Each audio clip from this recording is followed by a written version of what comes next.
Hey everybody, it's Rob, National Fire Radio, Frontline Mindset. I am pretty excited because we're starting a new segment piece here on Frontline Mindset where we're talking to dispatchers. A lot of you don't know, but my mother was a 911 dispatching supervisor. She put in over 26 years in Sullivan County 911 up in the Catskills. And as a kid, I remember growing up around the 911 center and kind of, seeing behind the curtain of what happened in a 911 center. So my goal here is to start the interview process because the dispatchers have a lot to tell us, and I think the mindset is of a 911 dispatcher is important, and it's important for us to understand because they're very much fighting the fire with us or doing the calls with us, and oftentimes they have to kind of unfortunately use their imagination to figure out what's being told to them on the other end of the radio because they don't get to necessarily respond to the scene and see what we see and kind of do that thing. So I want to tell their story.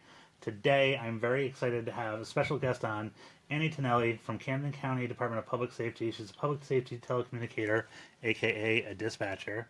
And Annie, thank you for coming on. I truly appreciate you being here to talk about dispatching and being a dispatcher and what I mean really what being a telecommunicator is all about. So, thank you. Yeah, no problem.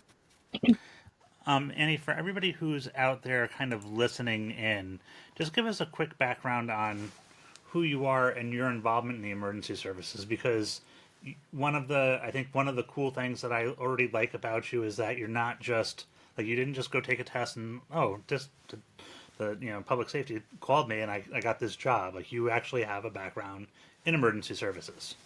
Yeah, so I grew up around the firehouse. My stepdad joined as a firefighter for our local fire department when I was probably about 8, maybe. So I grew up around the firehouse my entire life. And then when I turned 18, I went through the EMT Academy. I got certified as an EMT, and I've been certified ever since. I'm still currently working part-time as an EMT.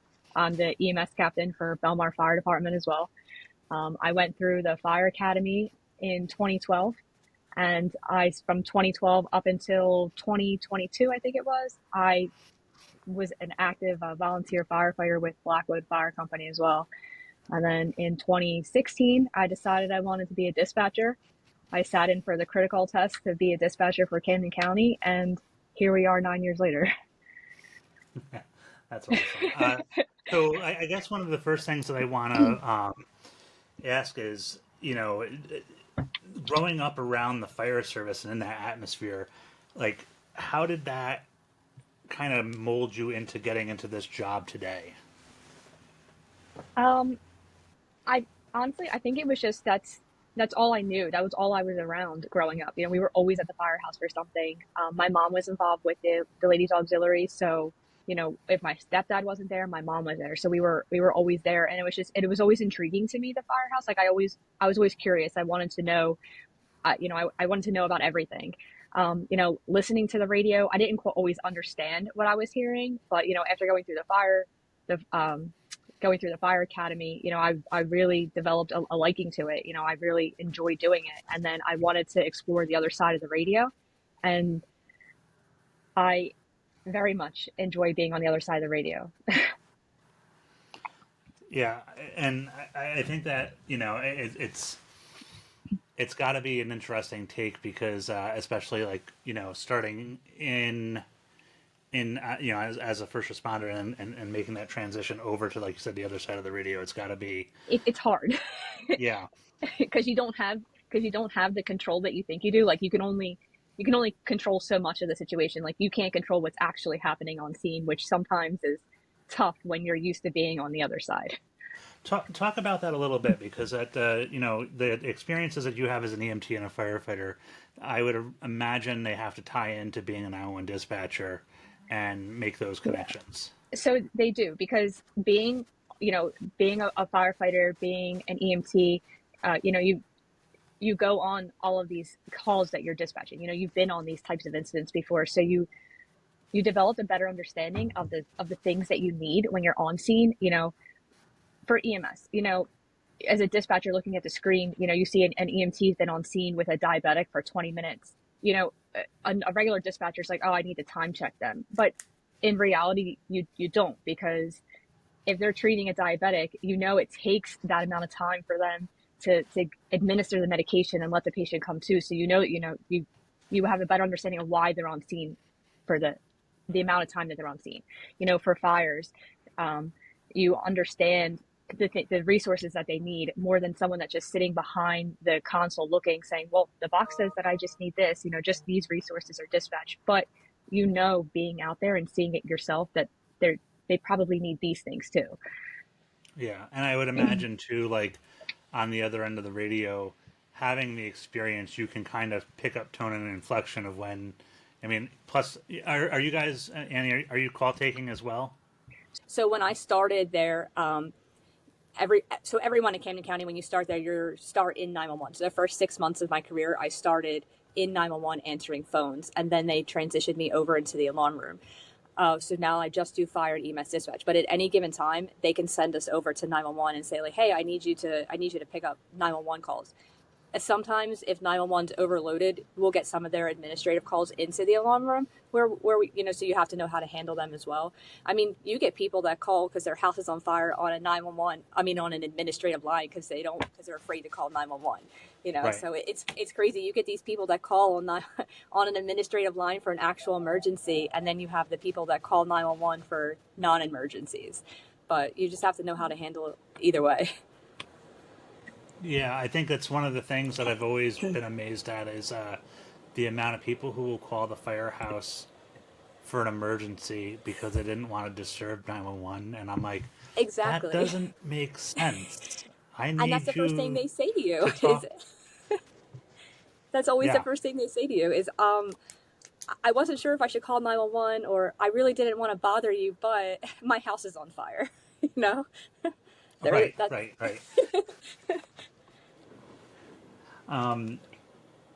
Sorry, I just so one of the things that I wanted to ask is like, and you talked about call taking.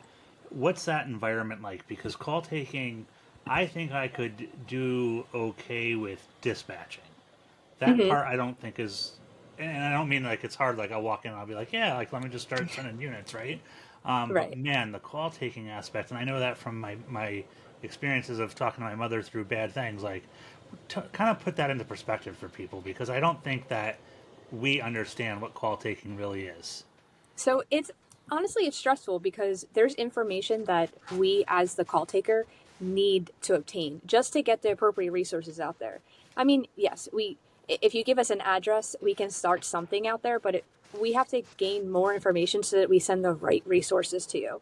So with just an address and someone saying that, to send someone, generally all you're going to get is a police officer. But if your house is on fire, now you just delayed the fact that that us starting a fire department with the police.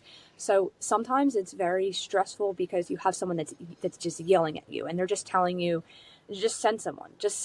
But you're trying to answer their questions. But in the meantime, you already have an officer started or the fire department started EMS based on what that person told you. As long as we have an address and a general idea of what they need, we have resources already started to you. So that questioning and you being on the phone with a call taker, that's just getting more information to add additional resources if we need it and to provide a more insight to the responders as to what they're going into. I know that people have said in the past, like it's, they've used the terminology junk in, junk out, but like really you are dependent on what the call taker tells you. But also like the other factor there, right, is, somebody's mother has gone into a cardiac arrest or, dad isn't breathing really well and he's not responding. And it's the 6 or 7 year old son that's on the phone calling Yeah. 911 because dad's not feeling good. Like kind of because that's where the real challenge is, right? I mean, it's all challenging, but now you're dealing with like either a very chaotic situation where the energy's up here, or something that's very serious, but you're trying to keep that individual, maybe the child, like right calm. Like, Right. can you speak on that a little bit? Yeah. So you experience that a lot, honestly, because people let their emotions get the best of them. So they're obviously worked up. They're emotionally distraught. Their mom, their dad, child, whatever. they're not breathing, they're in cardiac arrest or whatever the situation may be. And sometimes it takes a lot to just bring them back for a second to explain to them like, hey, like I'm here to help you, like I'm going to walk you through these steps. Can you do this? And a lot of times at first it's like, no, I can't, like, please just get here. And it takes practice, honestly. And I know our training, you're taking mock calls for weeks, sometimes months if needed, before they even allow you to answer phones, to prepare yourself for this. You have to go through a class and do all that and practice like de-escalating things. You listen in to other dispatchers taking calls to prepare yourself for this. I don't think you're ever fully prepared to de-escalate a situation with someone that's that like high strung, emotional, based on the situation. But if you follow the techniques that they give you, you remain calm. If you're calm, it's easier to calm someone else down. But if you're excited, they're going to be excited. So like keeping a calm tone with someone and reassuring them, like, listen, you can do this. I'm going to walk you through it. And giving them the steps to do it. It makes it a little bit easier. It's a little bit more challenging when you have a child on there, especially if they're super young because they don't quite understand. But, you do the best that you can. We give them the instructions. I'll count out loud with you. You can do it. You're going to put your hands in the center of the chest and you walk them through the steps of CPR or whatever it is. And a lot of times they're receptive. Other times they're not. And they don't want anything to do with it. It's just, please just send someone. I don't want to do it. But it's always easier when you remain calm and you are reassuring to the other person. Right. And there's EMD card. Like, you're not figuring this out on the fly. There are no EMD cards that you can you Yep. kind of, because I think the questions sometimes too get people a little confused as to why, like, they're just like, hey, even me as a first responder, I'll call things in and like I always feel like I'm trying to break the dispatcher out of being a dispatcher for a moment and being like, it's Deputy Chief Ridley from the Fairview Fire District. I'm reporting this, and then like they almost automatically start going into the card. But kind of talk on the cards a little bit, because I think that's a huge thing that people don't understand. You have a script, if you will, but there's a specific, like, unlike a script in a movie, it's almost like a pick your own fantasy book that the caller's controlling, because what they tell you is where you're going to in the cards. Yeah, so it's literally that. It's all on our computer. So based on what that caller tells you that they're calling for, you go and you click that card and it's giving you a basic line of questioning. So it's telling you to ask these questions. And once you obtain this information based on the responses, you're going to go to this card, or you're going to give these instructions based on those responses. So like if someone calls you and tells you like, hey, this person's on the ground unconscious. Okay, well, are they breathing? If they're breathing, you're going to give different instructions than if they said that they're not breathing. And based on that is where it takes you. And there's a card for every situation you can think of. There's a card, there's questions, and there's guidelines. They're giving you pre-arrival instructions. They're telling you to gather medications, when to let a patient eat or drink, to remove clothing if they're having a seizure, or loose clothing. There's guidelines for everything, and that dispatcher is not sitting there figuring it out themselves. That person, when they're on the phone, they're using their guide cards, and they're prompted from the cards to ask the questions, and the instructions that they're given are given from the guide cards, and they're from the state of New Jersey, so it's not like it was made in the center and these are the questions we decided. This came from the state, and this is what they determine are the questions that should be answered, the instructions that should be given. So, just really quickly for the people who are out there who are listening, I call 911 in Camden County. I get you on the phone as a call taker. We've just gone through this process that you've explained, but it's not. I don't want to say it's not long. Like, this happens pretty quickly. Yes. Is the patient breathing? Yes, they're breathing. Are they? Are they awake? Are they unresponsive or responsive? They were passed out, but now they're awake. Okay, and then at some point that call taker is getting a cue to pass this on once you've confirmed the address and everything else. So what happens, like, once you have all the information that the cards need? What's the process to kick it over to the other side of the alarm room? So for us, the call taker, all they need to get for us is an address. So if someone calls 911 and says, hey, this person's on the ground unconscious, I don't know if they're breathing.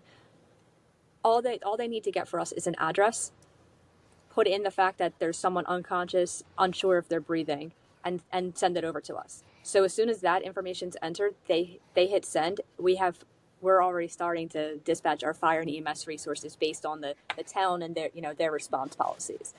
Right.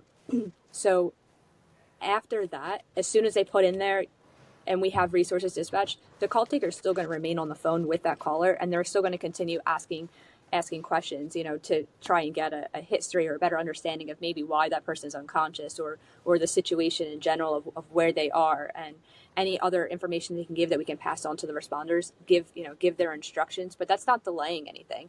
We Right. have resources dispatched the minute that they put in there that there's somebody unconscious, an address, and send it. That's awesome. And Yeah. for the fire side of it, similar Yep. Same workings. thing. Yep. Wow. Same thing. So as soon as they put in there, like how, a lot of times that's what we'll get to start a box is house on fire, address, send. We're sending a box while they're adding the rest of their notes and, giving instructions to evacuate the house, or, whatever they might need to do. Right. Okay. So Camden County, high call volume area, probably has some pretty unique challenges. What are some of the most, if you're comfortable talking about it, intense or memorable calls that you've taken as a dispatcher? Oh, let's see. I've taken so many calls. It doesn't have to be your top one. It's just, like if there's something off the top of your head, or like the one that you're like, really excited as far as to hit on as a dispatcher. Honestly, I don't know that I have a particular incident, but I can say the ones that are the most are the hardest, I think, to handle, or the hardest to deal with, whether you're dispatching the unit or on the phone, are the suicidal ones, or the ones where the family member found someone hanging, they and they have to come and do that, and you're instructing this person to get them down, or how to handle that, or and even being the dispatcher on the other side of that, to have to read that, dispatch it to the units, give that report, and and hear the outcome, which sometimes it's a good outcome, depending on how long they may have found that person, or whatever situation may be. The people that call in and they're suicidal, and you can hear them on the phone, and they're telling you, like, I'm going to kill myself, and and your job as the call taker is to try and talk them down from that. Sometimes you don't always win those calls, should I say. Yeah. And it's very challenging because, and I think a lot of the issue is that a lot of people don't realize that the dispatchers carry that trauma too. We don't see it, but we hear all of that on the phone. Yeah. I can tell you, one of my good friends, she no longer works with us, but she handled a call for a fire for a lady that was bedbound and was unable to get out of the house, and literally listened to the lady burn to death on the phone. And there was, there are the things that aren't talked about, that people don't understand, that the call takers and the dispatchers experience that. Just because you're not there seeing it, you hear that trauma, and it never leaves you. Yeah. So with that being said, how do you find a balance between that, like that roller coaster of emotions when you're dispatching that, or you're call taking that, which are rolling without it rolling over into your professional and personal life? Like, have you developed coping mechanisms, things like with back pocket tricks, or things that you've done to kind of cope with those traumas? Honestly, a lot of it has to come, like, it helps the people that you work with. We make jokes, we laugh, and it just, you try not to take the situation to heart, and let's do it, and make that affect you. I try not to take anything home with me. We just, we'll just, I don't want to say that you make fun of a situation, because you don't, but like, somebody will always start making jokes, or try and make the room laugh, and you just find different ways to change your mind from that situation, to think of something different, and it always helps when you do that. But I just to jump in real quick, Annie, I think that yeah, that's an important mindset to have because, I know from my own experiences and my background, I do a critical incident stress management team.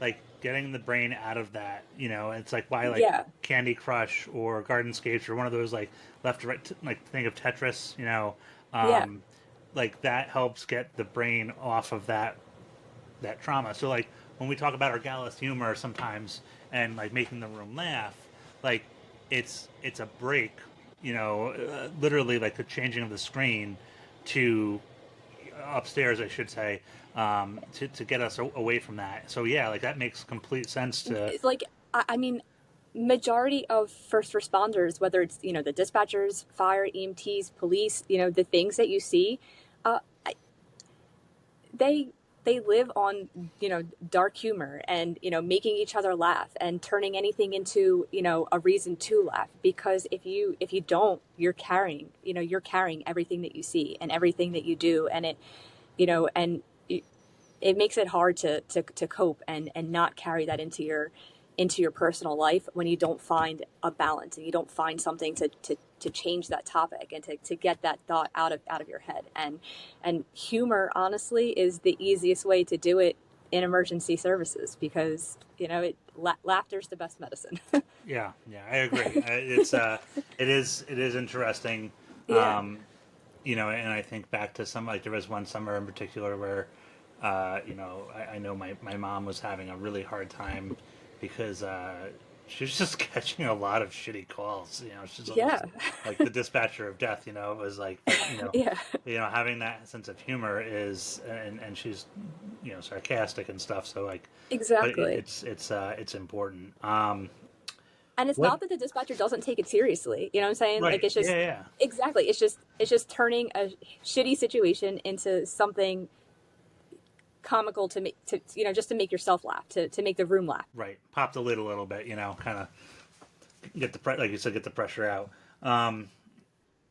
What are some of the challenges that you've experienced as a firefighter on the fire side of things? Being like being your experience as a firefighter and then dispatching fire calls. Has there been any crossover where you've found the two worlds? And I don't mean colliding in a bad way, but more meshing in.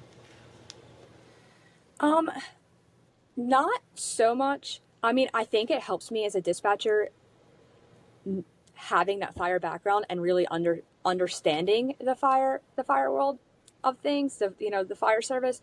But I can tell you, like, so I dispatch for my local department, and township. So having that background and knowing my local response areas, the complexes and the things like that you need, I feel like it gives me an upper advantage for that area, because I know those complexes. I know what they need. You know that when the fire department goes to this particular place, they're always going to need maintenance when they get there, because of whatever the reason is, because I've been there. I understand that. Mm-hmm. Where someone else that doesn't know that, or know that complex, or know the issues that the fire department experiences when they get there, might not take the initiative to call maintenance and have them started, or call whatever it is that they might need, because it's just an ordinary complex to them. Like, you don't know. Yeah. I think that's really my only advantage, is per se, is just knowing that area and having been to those complexes and things. Do you prepare? So like I know like people will talk about like hey like sometimes I drive into work, I just come in like a ass backwards way just to get a different viewpoint of the district as I'm driving in. I'm relatively small, right? I got 4 point something square miles to deal with. What do you do to help you like outside of the alarm room to like do you drive areas that you're not familiar with? Do you go and visit and see where stations are? I mean, you've worked in Camden County for a little bit, but do you still find yourself like kind of being like even if you're out for a drive, you're like, oh, that's the chicken hut. I took Yes, that call the other day. absolutely. So I mean, I grew up in Gloucester Township, and then I also lived in Haddon Township, and I'm currently living in Pennsauken right now, which is, so the southern end of the county and then the northern end. So I feel like I've kind of experienced a little bit of the whole county at this point. But like even just driving around the things, you see a street sign and it's like, oh, I dispatch that street all the time. That's where that's at, like, and it just gives you a better idea of where things are. But yeah, as far as fire stations go, that's one of the big things that we tell our newer dispatchers and stuff is, to go out, drive the county, learn where the firehouses are. Because even if you don't know the streets in the towns, it's important to know where the where the firehouses are located within their towns. Like, are they on the border of the town? Are they in the center of their town? Like, it's always good to know where they're responding from. Now, it's 37 different agencies or 37 different towns. 37 towns in Camden County that we dispatch for. Some of them are combined, so like, you have like Gloucester Township also handles the Lakeland section. So that's 2 towns, but 1 response area. Well, actually, there's 6 fire districts in Gloucester Township. So that's 6 individual fire departments that handle 1 town, and then one of those departments handle the Lakeland area as well. So like, does each one have its own assignments that are unique to them? So Gloucester Township as a whole, I can tell you, their policies are all generally the same as far as their responses and stuff. Some of them might have, like, for incidentals, they might have 2 resources dispatched on an initial dispatch versus 1, just because there's only 4 of the 6 districts have paid personnel. 2 of them are still strictly volunteer. So like the strictly volunteer ones will have more companies on a single dispatch just to make sure that there's, staffing to hit the street. Whereas the paid companies will have just a single resource on their, initial dispatch. And that's generally the same process for the whole county. Okay.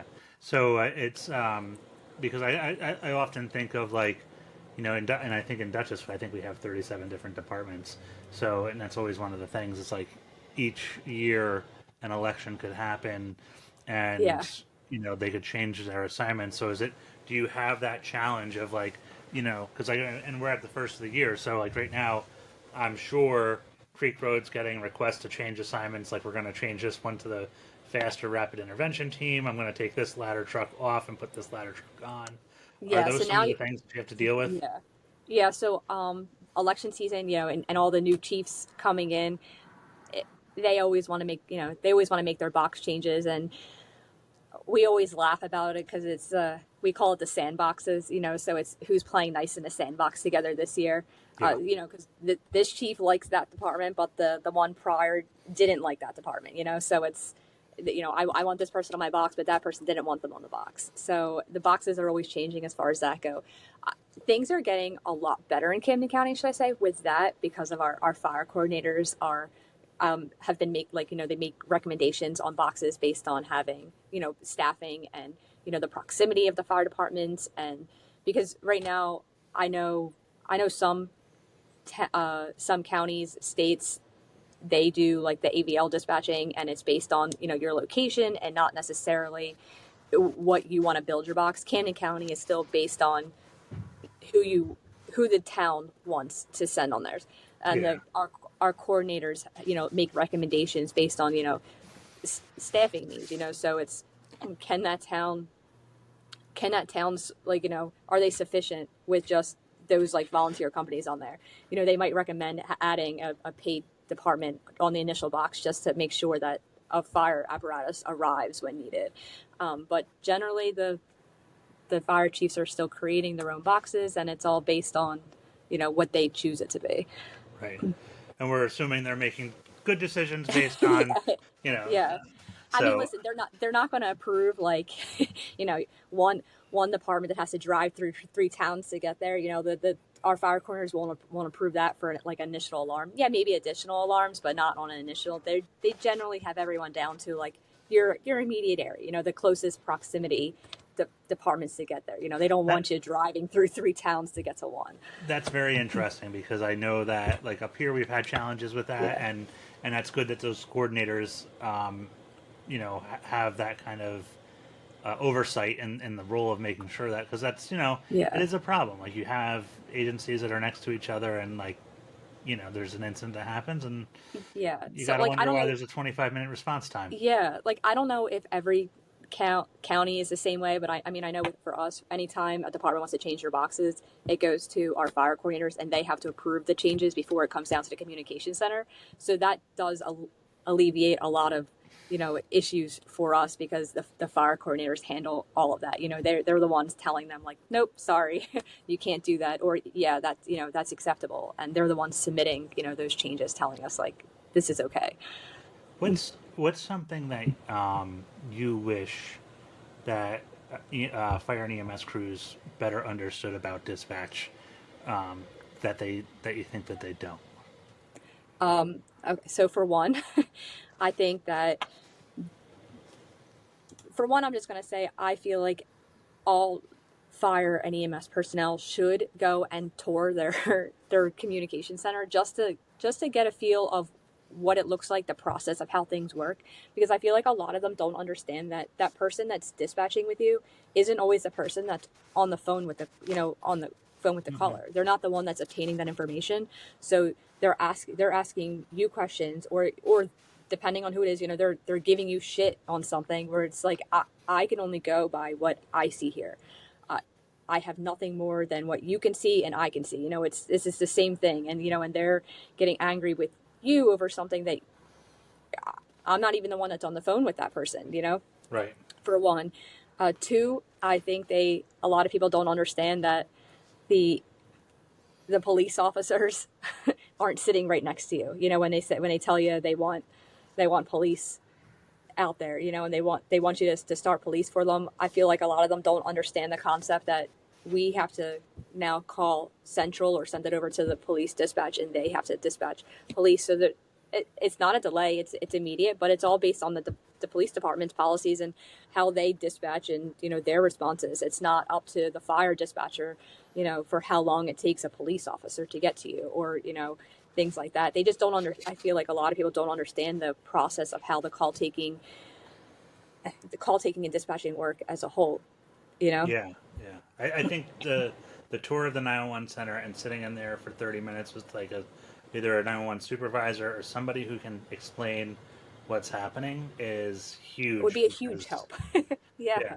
And if you are a really, it doesn't matter if you're volunteer or career, the field trip to the 911 center can be documented as training for communications. So, Absolutely. like, and if you need help with a lesson plan for that, I'll help you out with getting one. But And honestly, like being able to sit in there and listen to the radios, I feel like it would give people a better understanding of radio discipline too, like especially because you are not the only person on the radio. There's other units, there's other towns, there's other incidents, and being able to knowing that you need to listen to the radio before you speak, I feel like would be more helpful as well, by sitting in the room and listening to all the communications happening. It's like, oh, now I understand why I can't just key up my radio and start talking, you know? yeah, what's on the fire side of things? And as a deputy fire chief, I'm pretty excited whenever we get the ticket to go to a fire, because it's always a good time. Is for you as a dispatcher, as a structure fire that comes in, whether it's people trapped and stuff like that, is that a high point in the moment, or are there other calls that are more entertaining to you? And I say entertaining, but like, that are more fun to dispatch. Honestly, I think fires are definitely our exciting factor, because and a lot of times, honestly, it's because it's like, oh my god, it gives us something to do for an hour, or however long, because it's kind of boring sometimes as a dispatcher. Like you're just answering units, especially like the routine calls and stuff. You're not really doing a whole lot, but when a fire comes in, like now we actually get to do something. You get to dispatch the resources, and you get to you're keeping control of everything. You're doing your time advisements, you're making notifications, there's a lot more entailed to a fire, than just the routine alarm system, or motor vehicle accident, with fluids on the roadway, just the bullshit everyday things. Right, right. What's something that, like, when you say like you're Because like our like I know in my mind, right? Like the call comes in, I'm responding for a house fire. I'm thinking of the address, where it is, what the building construction, all these things, right? And then like, okay, if it's worse, I'm gonna have to do a second alarm. And like, is everybody in service this week? Like, are you also following a similar path as an IC is, in thinking like, okay, like this call sounds bad. I have this experience as a firefighter, so I know, like they're telling us that there's, fire coming out of a bunch of windows, whatever else. Like, are you queuing up the second alarm or the next level of Yeah, the incident in your yeah. mind, so So you're that much more prepared for it? absolutely. So honestly, even I'm sure even as a fire chief and being in the fire service, you know that you can read the notes sometimes on the call, and like, okay, this is going to be. I understand why we have to dispatch it as a dwelling, but it's probably going to be bullshit when you get there. But then there's other ones that you get, and it's like, okay, this sounds like it's going to be a job. Like, it's going to be work when they get there. Yeah. So you're preparing yourself for, what's coming next. It's like, so for us, it's, what do they have a working firebox? Who's on the working firebox? What do they need if they go to a working firebox? If they have, they're all hands, who's on their all hands, what do they need, and then the alarms, their covers. So, do they need someone to relocate? Are we just covering from their station? Do they need utilities? Do they need, a cascade? Do they need, so the dispatcher is thinking of all this. And on top of that, you're keeping track of the staffing, because every unit that signs on is giving you staffing. You're keeping track of how many. So for Camden County, when a fire is going on, the units are signing on with their staffing. At 10 minutes, you're giving the IC their staffing count on top of how many of each apparatus they have. So you're going to give them a complete rundown of their scene. So it's, you have a staffing of 20 with, 2 engines, a ladder, and 3 chiefs, like whatever it might be. You're giving that rundown to the IC. You're going to ask them, if they didn't already tell you, like, do you want your working firebox? Do you want your all hands box? So the dispatcher is also preparing all of that. So, you're keeping a mental tab of everything that you are about to relay to the IC at that 10-minute mark, on top of just preparing yourself for whatever's coming next. Yeah. Do you? Excuse me, I'm choking here. Do you feel that you get that feedback from chiefs who are like appreciative of that? You're on the ball with that stuff. Yeah. So sometimes there's some chiefs that'll call in at the end of a call and say, hey, thanks guys, like, that was a great job, I appreciate the help. Or they'll clear the call on the radio and say, thank you for all your help. Which it's, sometimes it's nice, it's like, okay, they know that that we did everything that we could do. There's some chiefs out there, and I'm sure everyone experiences that, just there's always something that you can do better. Like they feel like there's always Right. something, maybe you missed something, or there's something that you could do better, or they're just not happy with things, which we don't let it affect us. It's, hey, we did everything we could do. I understand you're displeased, but it is what it is.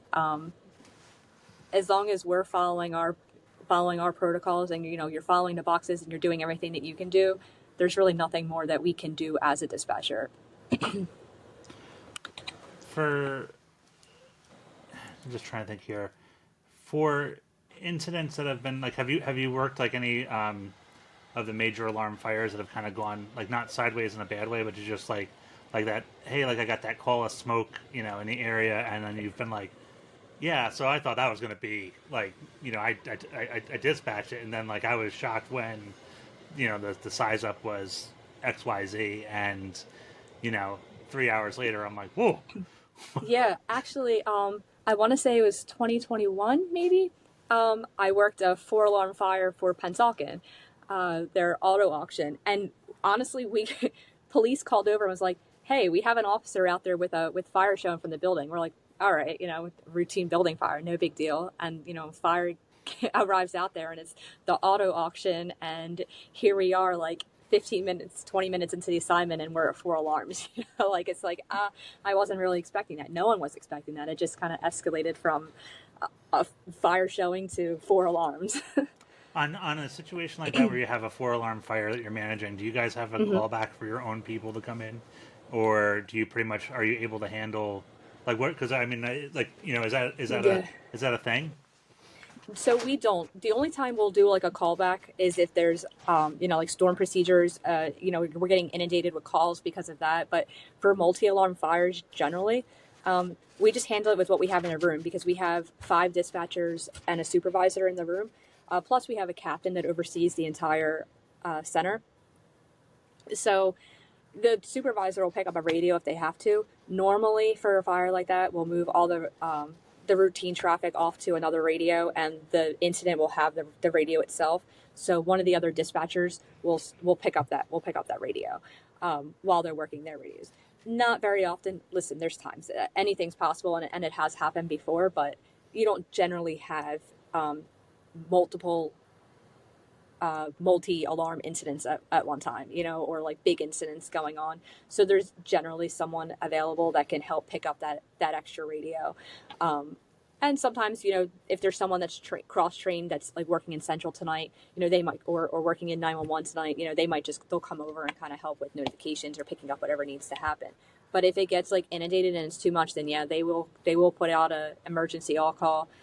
Anybody that wants to come in and help. If it's during the day, during business hour, like normal business hours, there's a couple people upstairs in administration that are trained in the alarm room that'll come down as soon as a fire happens, and they'll help with notifications or whatever that's needed.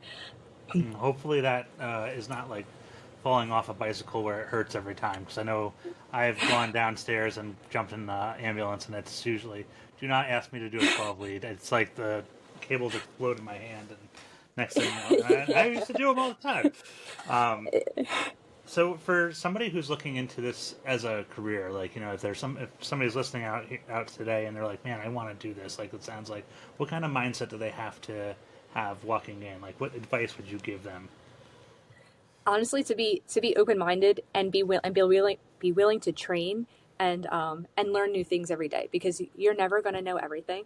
You're going to learn something new every day, even if like myself, you've been in and around the field your whole life. You still learn something new every day. You'll never know everything. And I can say for myself, I think I'm a good dispatcher, but I'll never say I'm the best dispatcher, because I think the people that trained me were the best dispatchers. I want to be like them. They trained me and they were great dispatchers, and that is what I try to be. And that's kind of what I tell new dispatchers, is you always want to be the best that you can. You're going to learn something from every single person that trains you. Everybody does things a little bit differently. Everybody has, their own little techniques at doing things. And as a trainee or someone like looking to come in, like, you just have to be willing to take in all of that knowledge and make it yourself, and learn your own way of doing things. And if you're not willing to learn and grow and do those things, then it's probably not the job for you. You have to be willing to work nights, weekends, and holidays. It's a 24/7 operation. But it's a rewarding job, I think, if it's something that you're really into. If you like the idea of helping someone every day, the 911 calls, it's stressful, but it's rewarding when you see the positive outcomes. Yeah, and I think it's interesting you mentioned training, because we're oftentimes talking about training in the fire service, right? So what does training look like for an emergency telecommunicator? So when they come in, they're generally assigned upstairs in a classroom for the first 80. I think they're trying to cut it down to like 4 weeks right now, trying something new and get them on the floor a little bit sooner to just like listening to calls. But the process was, anyway, 8 weeks upstairs in a classroom. You're getting certified as a public safety telecommunicator through APCO. You're getting certified as emergency medical dispatch. You're getting CPR certified. You're learning all of the 10 codes for police, fire, and EMS. You're learning all of the town codes for the county. You're learning all of the major landmarks in the county, different like lakes and, waterways in the county. It's a lot of training, a lot of, learning. And once they get through that classroom portion, they'll do mock calls upstairs. That's when, practice like interviewing each other for like EMD stuff, like the line of questioning. They'll listen in to dispatchers downstairs taking live calls, and practice typing it into the CAD themselves just to get used to entering the notes and and how that works. But it's a lot of training, and then after that 8 weeks, they'll move down to the floor and they'll sit with a training officer on the floor, and they'll start taking live calls, and then that process usually is probably another 4 to 6 weeks based on the call taker themselves. So if they're really getting it, and they're catching on and they're doing really well, they'll probably be released quicker than others. But it could go, you could be sitting in training for another 6 weeks after you come down to the floor based on how fast or slow your training process is. It's all dependent on the dispatcher. Right, and I would imagine too, call volume. Yeah, and call volume, exactly. So if you have someone that's assigned to night work for training to beginning, you're maybe until like 11, from like 7 to 11, you're getting calls that are probably fairly steady, especially on a weekend. But after that, it's dying off, and you're not really getting a whole lot because everyone's sleeping. So unless people are out doing crazy things, or a major storm comes through or something like that, it's really not. You're not really taking a whole lot of calls. You're not getting a whole lot of experience. If you could, there was one. Sorry, before I ask this, I wanted to say, like, from the training aspect too, is like, what can firefighters learn from dispatchers to make them more efficient at their jobs? Honestly, one I'll definitely say is radio discipline. Like listening to the dispatcher, the things that are going on, around them. Two, I would say just learning our process for things, learning their local response areas, and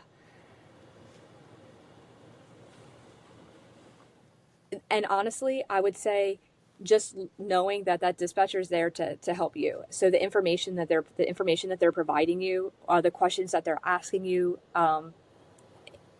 it's all to help you. Like that dispatcher is trying to get the best idea of what the situation is that you're seeing, and that the scene that you're on.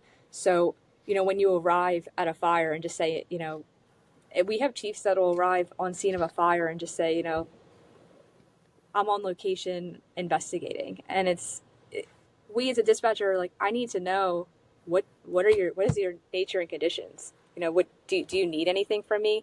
Like, we want to be able to give the incoming units a report as to what they're coming into as well. So like, if that first arriving unit is just telling us like, hey, I'm on location investigating. Well, what are you investigating? Like, what do you have? Is there a pizza? Is it a house? Yeah, is it a like 600,000 square foot warehouse, Scott? Like, yeah, exactly. And I think that's a big thing, is like learning the information that you need to give us, and the information that we need from that we need from you is a big thing for firefighters to understand, especially when they're sitting in the seat, the seat of that truck. I always think of that. There's a picture out there with on the visor. It says, "We set the tone," and I've worked with the chief before who wouldn't say anything other than that he was on scene, and then you knew you were going to work when he asked for like a fairground channel or a tactical channel. You were like, "All right, guys, we got something. We still don't know what we got, but we got something," because he's asking for, he's going to want to communicate with us, and then most likely not talk to us at all, just talk to us face to face. But it's always but as far as setting the tone, that's a big thing too. But especially if you're that officer sitting in the seat, there's no need to get excited and yell or scream on the radio. Like, you're setting the tone for that job. So if you're going in there and you're screaming the second you arrive, now every person is on the way there is losing their shit because you're losing your shit. Yeah. There better be something worth screaming about when I get there. Exactly.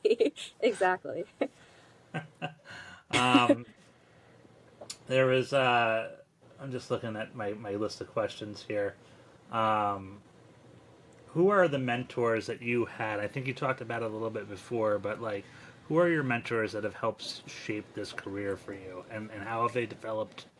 Like, it's a kind of a two part. Who are your mentors, and how have they developed your mindset into becoming a really good dispatcher? Like, I mean, you have rave reviews. I will keep it at that because I don't want to protect the innocent here, but Honestly, so when I went over to the alarm room, I trained with Don Craig and Scott Kibler and Casey McCarty, and they were some of the big you know legends per se of Camden County, dispatching, and they trained me and they gave me their knowledge and skills and guided me. It wasn't easy when I first started, and I wasn't sure if I would be a good dispatcher, but over time, you watch those guys and you listen to those guys on the radio, just even growing up over time, and you listen to how good they were and working in the room with them, and just learning their ways of doing things. It's definitely helped me, and and they've pushed me. Like, we've gotten into, me and Scott didn't see eye to eye at first. When we started there, we definitely did not get along all the time, but he'll even tell me to this day that he pushed me because he knew I could be a better dispatcher, that he knew I had the potential to do it. So, and I appreciate that, because if I didn't have someone there that was pushing me or questioning me, or willing to put the time in to teach me those things, I don't think I would be the dispatcher that I am today. And a lot of it has to do with the supervisors that you worked with too. Like having a good supervisor in the room that that pushes you to be a good dispatcher helps too. When I first went over to the alarm room, I trained under the supervision of Bobby Casey, and he was a great alarm room supervisor. Like he pushed everybody to be a good dispatcher. And you've said a couple of times like they pushed you to be a good dispatcher. Can you kind of put to words what that means? yeah, so it's there's information that you need to memorize and you need to learn as a dispatcher. And if you, especially being a fire dispatcher, if you don't understand the terminology, if you don't understand the things that the people in the street are telling you, if you don't understand the local response areas, if you don't understand all that information, it makes the job very challenging, because at this point you're saying things but you have no idea what you're saying and you have no idea what's actually going on. It's just, okay, well, this is what they said, but I don't know. So like they pushed me to to learn this information. They pushed me to, if our CAD goes down, we have to be able to manually tone each individual station. So you need to memorize essentially their tone macros to put into the encoder to send their tones so that these companies still get dispatched. We have cheat sheets, we have lists of everything. So if it goes down and you're not sure, you can obviously look it up and do it, but it delays when you don't know those tones. But Scott was big on like, you need to know these, like you need to really know this, because if that CAD goes down, like you can't delay sitting there looking up each individual tone. Like, well, this department is this one and that department is that one. Like you need to know it. And, so he challenged you to that. Bobby Casey would challenge you to learn all of these departments, to learn where they are, to do these things. And I think that really helped, because they pushed me to want to learn the information. They pushed me to want to be a good dispatcher. They pushed me to keep learning. And I still look at people that I work with today, and you learn things from everybody that you work with. You learn how they work. You learn how to help each other. I'm just really quickly, I'm going to ask a couple silly questions. They're not silly questions, but they're just, Yeah. just to kind of. What's your? Do you have like a favorite, like your go-to comfort meal that works for you when you're stressed from the job or whatever it might be? So honestly, I'm a baker, so Awesome. norm. Yeah. Normally it's me baking cupcakes or cookies and bringing it in, and everyone's happy. That's generally the go-to comfort, I want to say. If you could invent a tool to make your life easier as a dispatcher, what would that tool be? Oh, oh my gosh. Honestly, I feel like if we had a way to, if we had a way to set up like a dash cam for every single fire department so you could see the scene as it's happening, that would be wonderful. All You right, know, like yeah, so that chief officer arrives on scene and they're not giving you a report, but hey, at least I can see it. yeah, You yeah. know, Almost it like a gives you GoPro 360 you can tap into. exactly so that like you have a way to dial in on every call to see what you're actually doing. Yeah, that's actually I think that's pretty cool, Yeah, and I definitely think that that's something that we're patenting this idea. Annie and I, everybody, we're going to make yeah, millions. make it happen. Um, what's the like either the funniest or the weirdest call that you've taken as a dispatcher or you've sent out? um, Honestly, I think the funniest calls that we take are happen from when I was in 911 answering phone calls, and you just get the funny domestics, like the people fighting over food.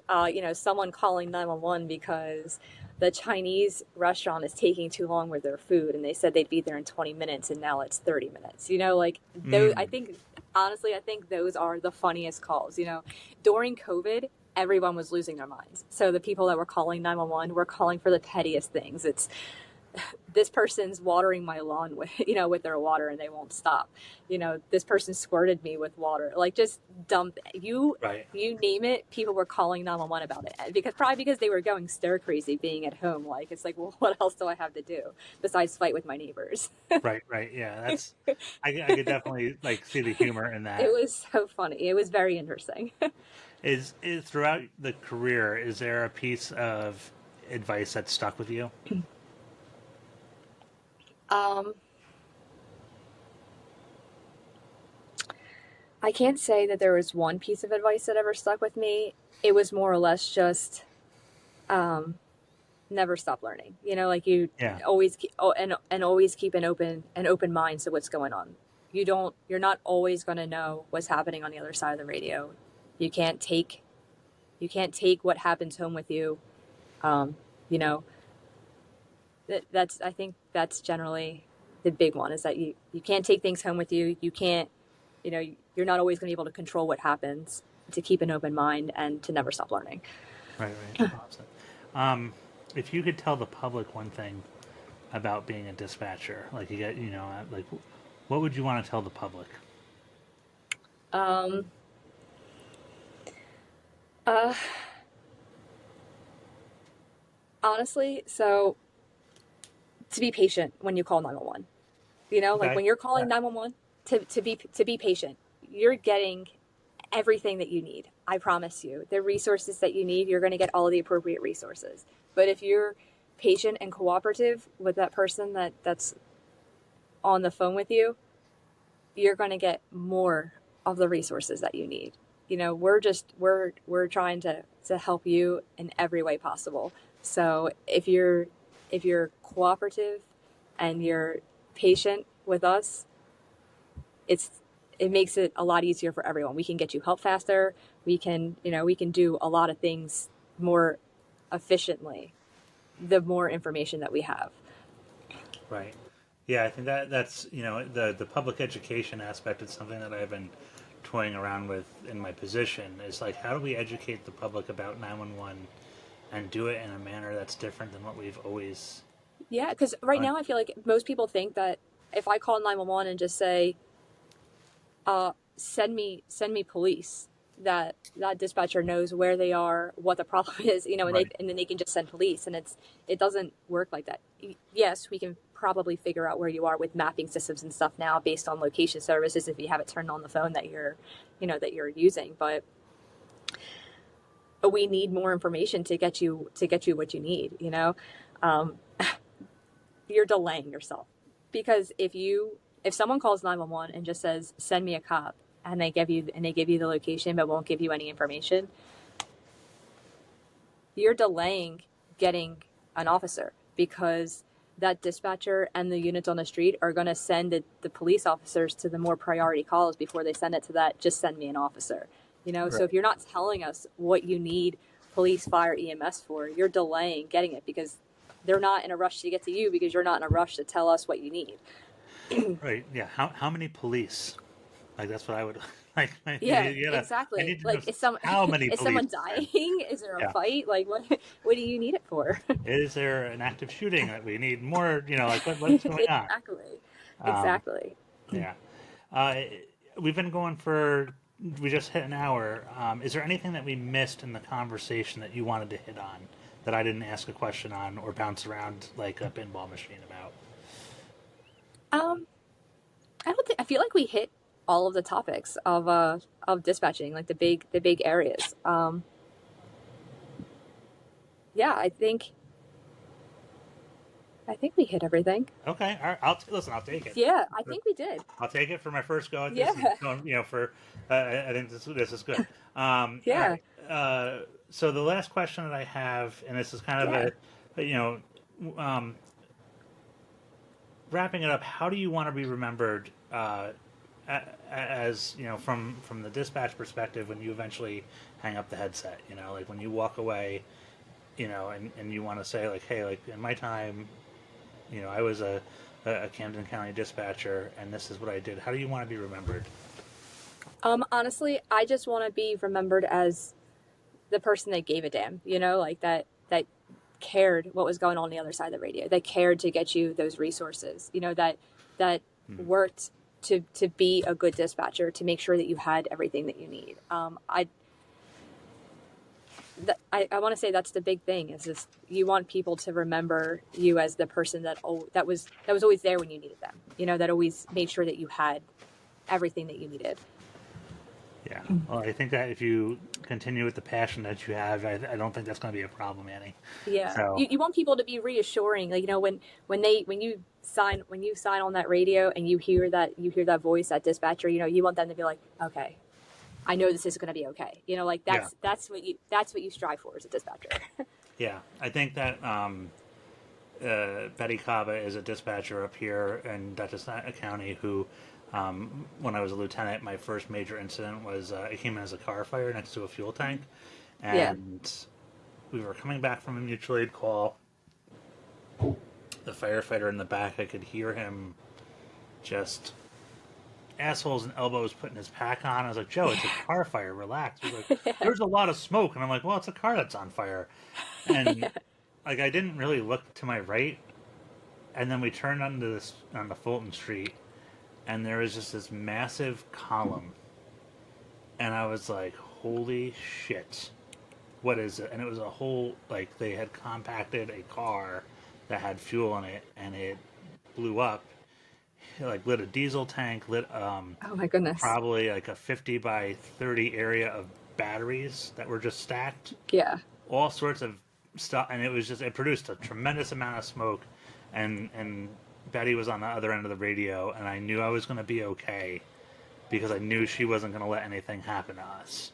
And Right. like, it was I forever, like, and it was one, like I said, I think you always wonder how your first incident, your major incident's going to go, and you're going to put the second alarm in, and you're like, all right, I'm transmitting a second alarm, and just having her on the other end of the radio is something that I will have with me for my whole career, because it was exactly, she was who I needed, and And I that's what you was, strive for. Yeah, yeah, you want to be that for those chief officers. And listen, I can tell you, even as a dispatcher, there's chiefs that that get on radio for an incident, and it's like, okay, this is going to be good, because like, you already know from working with that chief, they always give you what you need. They you don't even have to ask most of the time. They're prepared. They're giving you everything. They're calm. They're clear. And that's, as a dispatcher, I can tell you, that's what we love. We want to be able to understand you. We want you to give us the information that we need. So it goes both ways. So for the people responding, to hear that dispatcher and know, like, all right, like, I can take a deep breath. I know this is going to be good. I know I have a good dispatcher. It's 100% the same thing for us. It's okay, that chief's responding. It's going to be fine. Like, we got yeah. this. Well, Annie, thank you for coming on today. I appreciate it. Where can people find you if they wanted to reach out, and if they had a follow-up question or something like that? Is there a way that you want people to contact you, or do you want them just to call 911? Because they can do that too. I mean, if someone has any questions about the job or anything like that, you can find, I'm on Facebook, Anne Marie Tonelli. That's probably the easiest way. Okay, all right, Yeah. cool. Hang out for a second there, Annie. I'm gonna do our sign off here, and we'll get us wrapped up. This is Rob from Frontline Mindset with National Fire Radio. A fantastic interview with Annie Tonelli, Camden County Department of Public Safety. She's a public safety telecommunicator, aka a 911 dispatcher for all you who are living under a rock. But Annie, thank you for being here. We will see you guys out there. Be safe and have a fantastic day.